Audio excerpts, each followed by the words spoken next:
donc avec Jean-Michel Hirt, qui est psychanalyste, membre de l'Association psychanalytique de France et professeur à l'Université Paris 13. Il est spécialiste de psychologie clinique interculturelle et il a publié plusieurs essais sur le religieux dans la vie psychique, notamment le Miroir du prophète, psychanalyse et islam. Plus récemment, le socle d'argile, essai sur le père et la paternité. Et enfin, je pense que c'est son dernier ouvrage, Le témoin des Écritures, Ode aux Nazaréens.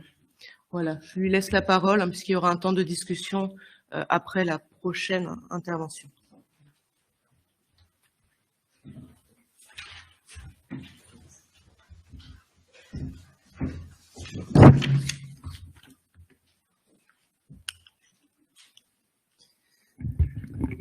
Je tiens à remercier les organisateurs de ce colloque pour cette invitation, l'invitation de quelqu'un qui devient traditionnel. Le psychanalyste devient un homme de la tradition par rapport à ce que l'on a évoqué à l'instant.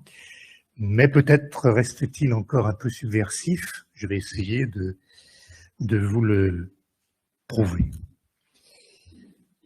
Le premier film tourné pour montrer la psychanalyse en action s'intitulait « Les mystères d'une âme ». Geheimnisse einer Seele. Et malgré les réserves de Freud, qui estimait difficile de rendre en image sa théorie, Georges Wilhelm Pabst, le réalisateur, aidé du psychanalyste Karl Abraham, extrêmement proche de Freud, proposait en 1926 au public l'histoire d'une cure analytique. Je vais prendre mon verre d'eau.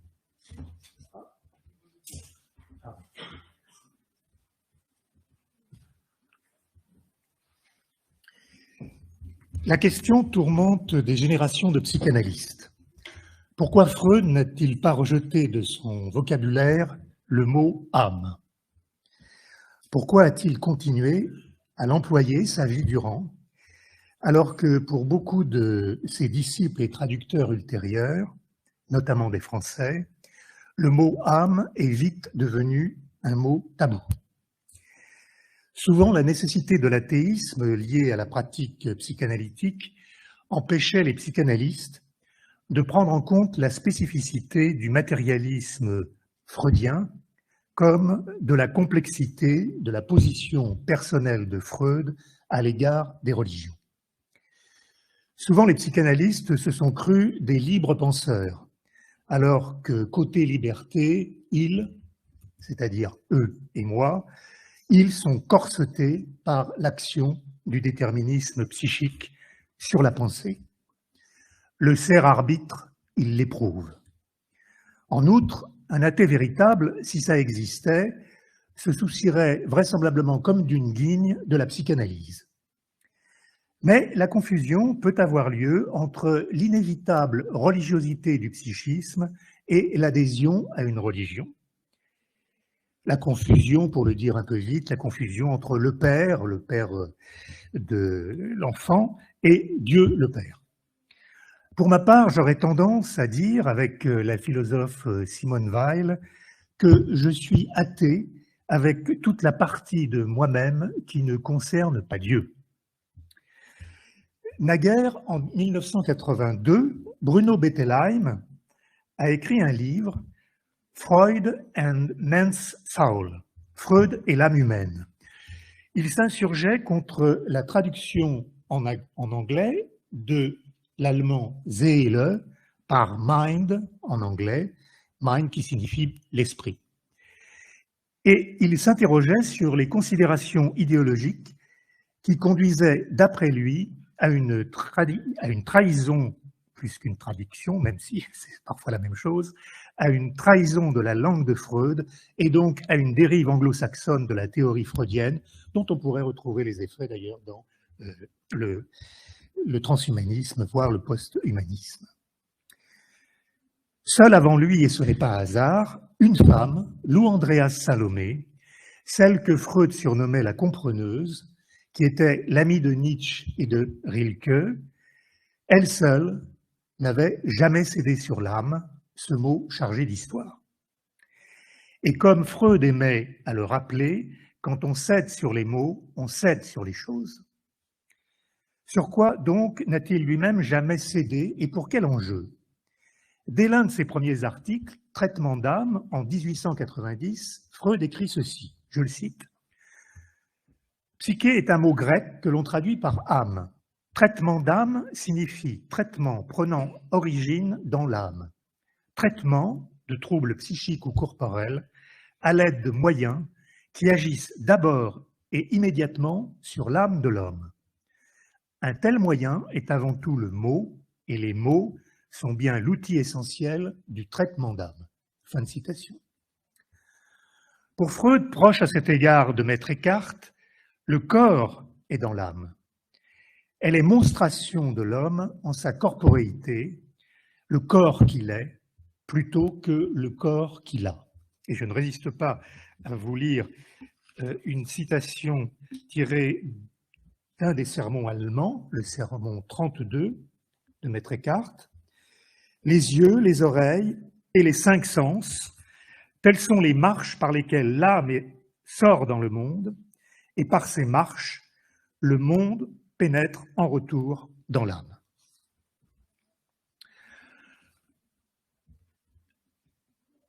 Partant, l'ambition du psychanalyste, c'est de parvenir à une dissection de l'âme, considérée désormais comme un appareil. Seelischer Apparat, dit Freud, un appareil à pâtir psychiquement et spirituellement, un appareil dont les rouages et les nouages sont susceptibles d'être décrits. Mais écartons tout de suite un soupçon. Il ne s'agit pas de ramener Freud dans le giron d'une religion. Il reste pour moi ce qu'il a toujours déclaré être.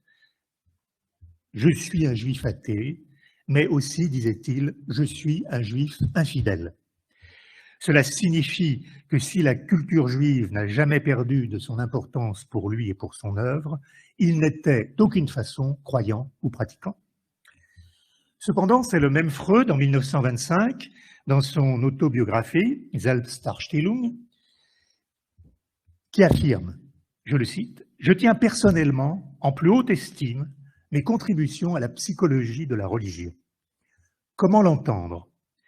En prenant en compte la théorie qu'il développe dans ses nouvelles conférences d'introduction à la psychanalyse en 1933, où il affirme que la psychanalyse s'inscrit dans la conception scientifique du monde, celle qui, dans la civilisation occidentale, l'a emporté sur la conception religieuse du monde depuis, bon an mal an, le siècle des Lumières, avec une conséquence décisive pour lui.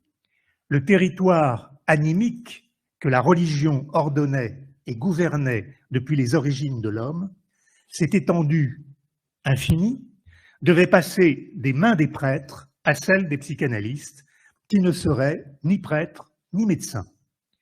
Les psychanalystes auraient pour lui le statut, je le cite, de pasteur d'âme séculier. Ceci dit, il l'écrivait intentionnellement à son ami, le pasteur Pfister, le 25 novembre 1928. Or, si Freud est l'un de ces instaurateurs de discursivité, selon l'expression de Michel Foucault, instaurateurs de discursivité qui apparaissent au cours du XIXe siècle en Europe, par exemple, en plus de Freud, bien sûr, Marx. Freud serait donc le fondateur d'un discours psychanalytique capable d'inclure en lui autant de différences que possible, dans la mesure où elles sont en lien avec son texte inaugural et autorisent le retour à ce dernier. Un tel retour au texte freudien veut à la fois conjurer l'oubli inhérent à toute discursivité et discerner un point d'aveuglement dans les lectures antérieures qui ont esquivé ou masqué un aspect de son écriture. L'attention et la transformation qui résultent de ce retour à Freud, font partie du champ discursif et du travail que l'interprétation du sens continue de susciter. Il implique de perdre de vue l'évidence admise en invitant le regard à interroger une séquence ou un blanc du texte sur lesquels on a longtemps fermé les yeux. Cette expression « on a longtemps fermé les yeux » étant tirée d'un célèbre rêve de Freud, celui occasionné par la mort de son père. Et ce sont bien les yeux de l'âme qu'il s'agit d'interroger, à travers le regard de l'homme Freud. Lui qui a accepté de multiples fois d'être pris en photo, en train de lire, d'écrire, le cigare à la main. Lui qui aimait contempler sur son bureau tout un peuple de statuettes antiques acquises au cours de sa vie, véritable facette de son miroir intérieur. De l'acuité de son regard, il a laissé un éloquent témoignage avec un article sur la statue de Moïse sculptée par Michel-Ange pour le tombeau du pape Jules II à Rome. Dès lors, mettons nos pas dans ceux de Freud et pénétrons avec lui dans la basilique de Saint-Pierre-aux-Liens. Lui qui vit cette statue de Moïse en septembre 1901, lors de son premier séjour à Rome, ce haut lieu de la chrétienté, une ville qui le fascine et qu'il déteste à la fois. À chacun de ses voyages là-bas, il ne cesse d'aller revoir ce Moïse. Le 25 septembre 1912, il écrit à sa femme Martha, je le cite, « Je rends visite tous les jours au Moïse de San Pietro in Vicoli, sur lequel j'écrirai peut-être un jour quelque chose. » Ce quelque chose, il l'écrira en automne 1913, sans signer son texte de son nom. Et à propos de cet article intitulé « Le Moïse de Michel-Ange », paru en 1914, il écrira des années plus tard au psychanalyste italien Eduardo Weiss, je le cite, « Pendant 3 semaines de solitude, je suis resté debout tous les jours dans l'église, en face de la statue, l'étudiant, la mesurant, la dessinant, jusqu'à ce que s'éveille en moi cette compréhension que dans mon essai, je n'ai osé présenter que de façon anonyme. Ce n'est que beaucoup plus tard que j'ai légitimé cet enfant non analytique. » Dans cet enfant non analytique reconnu par Freud en 1924, c'est-à-dire beaucoup plus tard, effectivement, on lit cette confidence de l'auteur, un temps anonyme. Je le cite. « Aucune œuvre plastique n'a jamais produit sur moi un effet plus intense. Combien de fois ai-je gravi l'escalier abrupt qui mène du cours Cavour, si dépourvu de charme, à la place solitaire sur laquelle se dresse l'église abandonnée, essayant toujours de soutenir le regard dédaigneux et courroucé du héros. Et parfois, je me suis alors faufilé précautionneusement hors de la pénombre de la nef, comme si je faisais moi aussi partie de la populace sur laquelle se darde son œil. La populace qui ne peut tenir fermement à une conviction, qui ne veut attendre ni faire confiance et jubile dès qu'elle a retrouvé l'illusion que procure l'idole. » Fin de citation. Face à ce Moïse de Pierre, Freud va faire preuve de beaucoup d'infidélité en interprétant la signification de cette statue à partir des yeux de son âme. L'inventeur de la psychanalyse ne se contente pas ici de commenter l'attitude très particulière que le sculpteur a donnée à sa statue. Il ne se contente pas de la reconstruire en imaginant son intention. Selon Freud, en effet, à l'inverse de ce qu'on lit dans la Bible, Michel-Ange aurait tenu à montrer le prophète contenant sa colère envers les Hébreux qui sont en train d'adorer le veau d'or, et Moïse se serait retenu de briser les tables de la loi. Fort de cette hypothèse interprétative, Freud se risque à en tirer une conséquence psychique, le processus du renoncement pulsionnel, pas du renoncement à la pulsion, du renoncement grâce à la pulsion. Et cette conséquence, le renoncement pulsionnel, va résonner dans ses travaux jusqu'à la fin de sa vie et trouver son achèvement en 1939 dans son dernier livre, le plus étrange et le plus dérangeant que l'on puisse attendre de lui, L'homme Moïse et la religion monothéiste. Cette conséquence, le renoncement pulsionnel, cette conséquence est déduite de son hypothèse interprétative de la façon suivante. Je le cite, toujours dans ce même article sur le Moïse de Michel-Ange. Michel-Ange a placé sur le monument funéraire du pape un autre Moïse, qui est supérieur au Moïse historique ou traditionnel. Il a remanié le motif des tables de la loi brisées.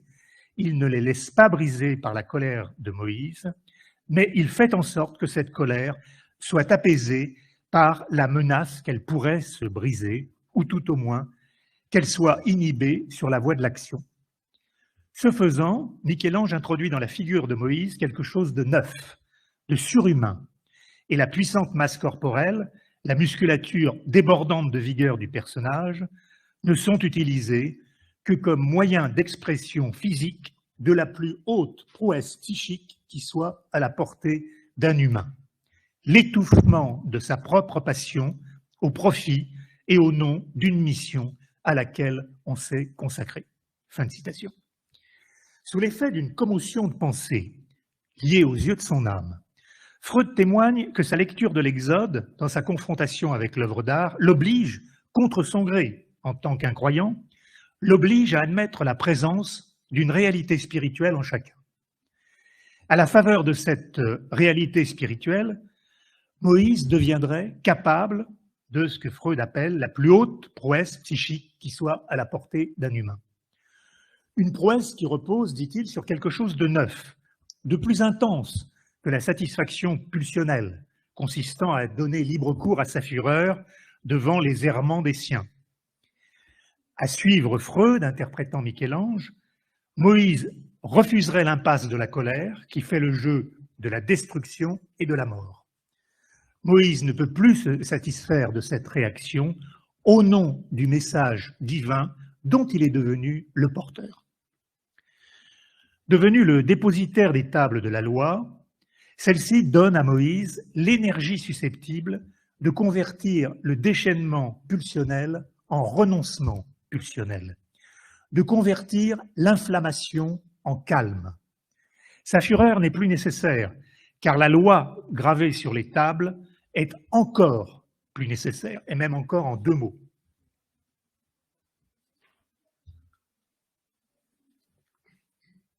Pourtant, il ne s'agit pas d'entendre sa retenue, la retenue de Moïse, comme un renoncement au pulsionnel, bien plutôt comme un renoncement grâce au pulsionnel, soit un renoncement à une décharge affective, ici destructrice, pour une ouverture à une plus haute expression de l'esprit, donc, in fine, une affirmation et non une négation.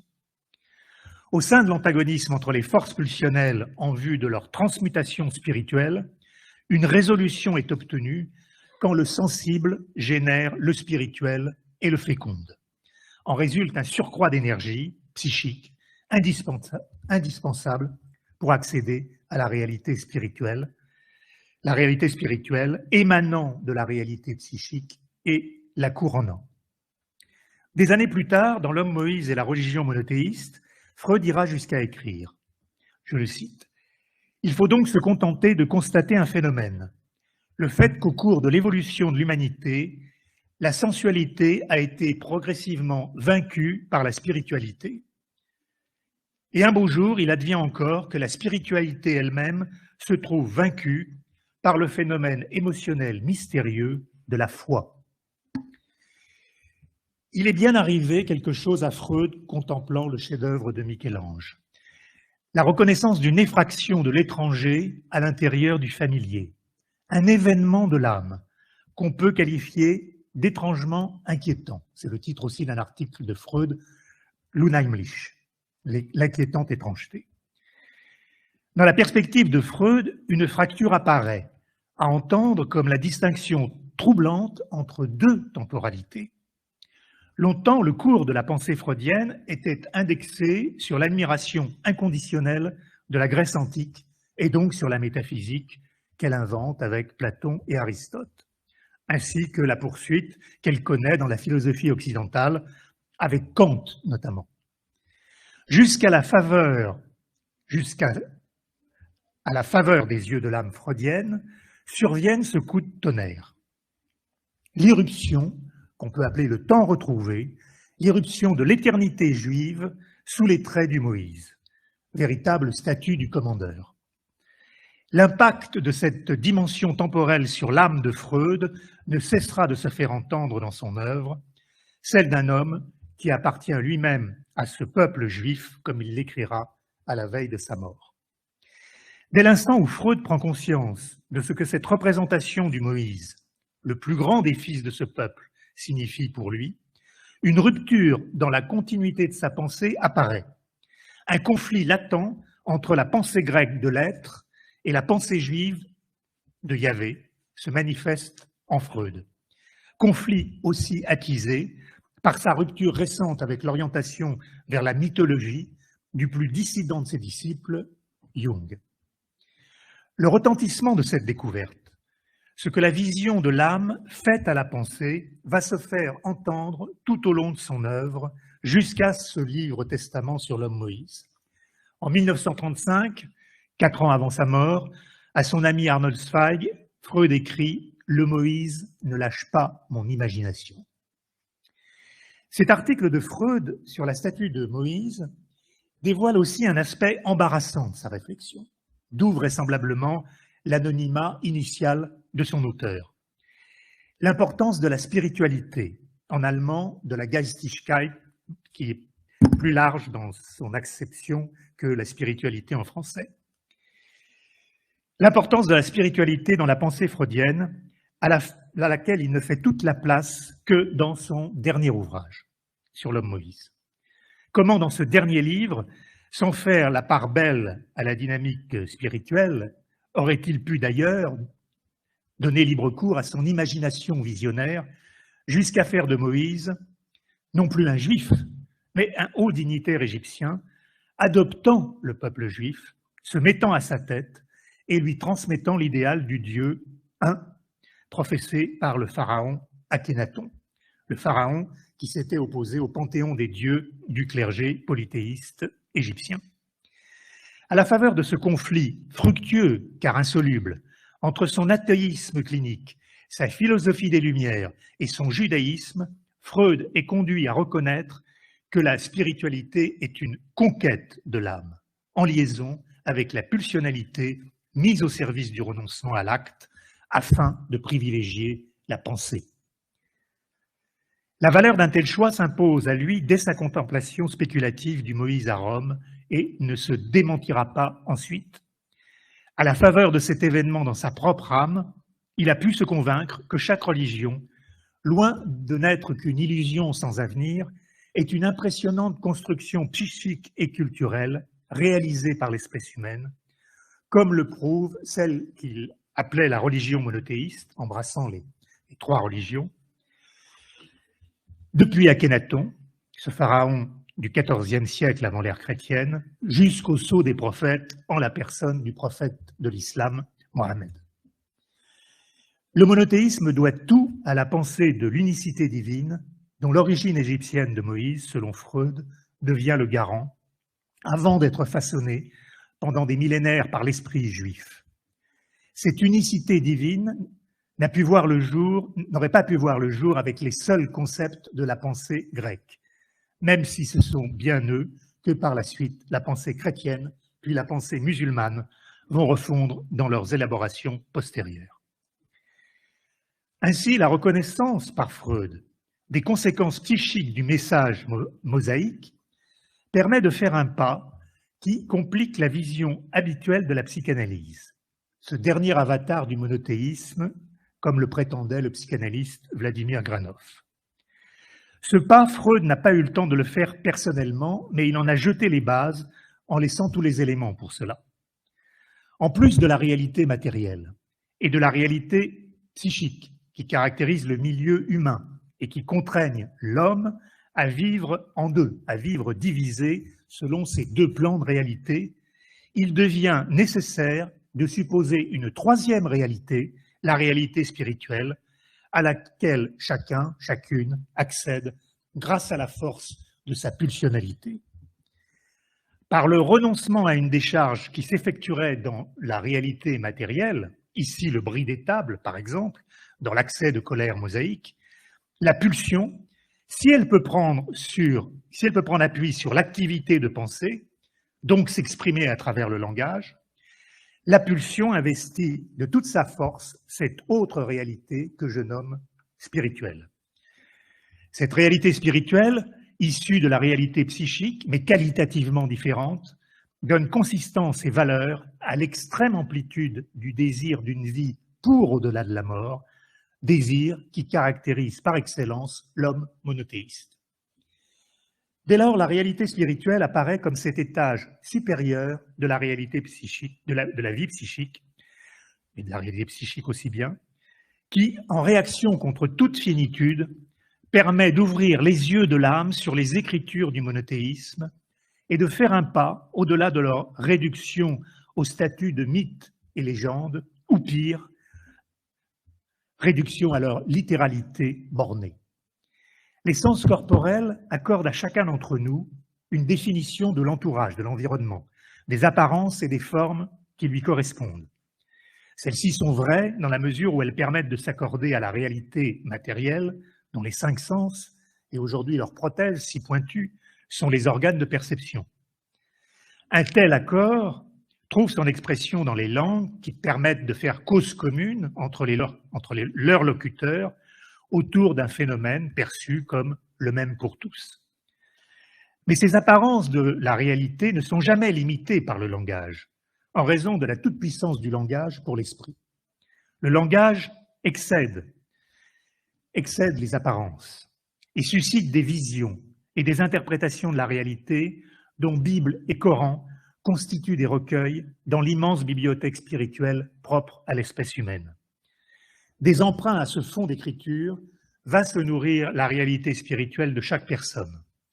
Dès que l'être humain baigne dans le langage, il tend à adorer les dieux, et a fortiori ce Dieu qui lui parle et à qui il accède par sa parole. Cause et fin du langage, si Dieu n'habite plus en lui, n'en forme plus la clé de voûte, la parole humaine s'affaisse sur elle-même dans le recensement et le mensonge généralisé.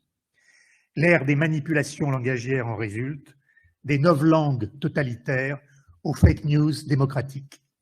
Quand une langue tourne sur elle-même, elle n'abrite plus que le néant ou la guerre, nous le constatons.